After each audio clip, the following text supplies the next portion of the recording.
The mansion was silent, but the tension in the room was suffocating.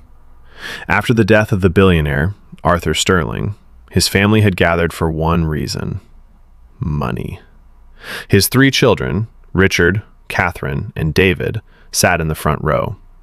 They weren't crying for their father. They were calculating their share of his $500 million empire. The lawyer, Mr. Henderson, opened the heavy leather folder. He cleared his throat and looked at the family with a strange expression. "I shall begin," he said softly. "To my children, who only visited me when they needed a loan, I leave nothing but the memory of the father they ignored." The room exploded. Richard stood up, his face red with rage. "This is a joke. Who did he leave it to then?" The lawyer continued, his voice steady. "To Mr. Thomas Miller, a man I met only 3 years ago, I leave my entire estate, including the company, the mansion, and all offshore accounts."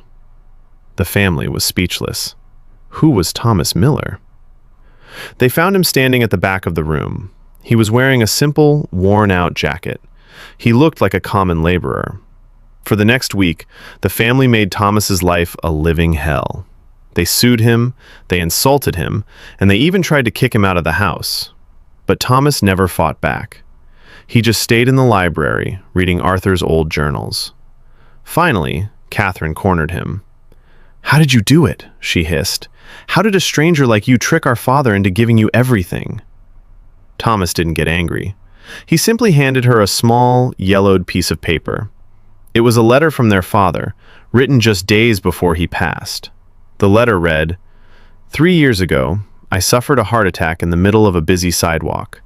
Thousands of people walked past me. My own children didn't answer my calls that day because they were at a luxury party.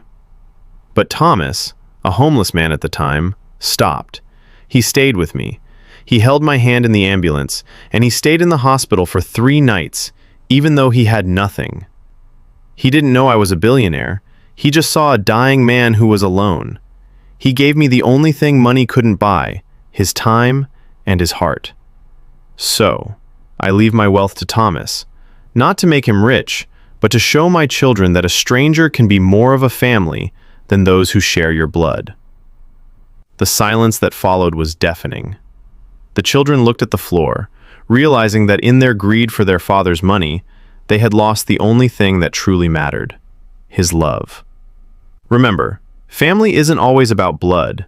It's about who stands by you when the rest of the world walks away.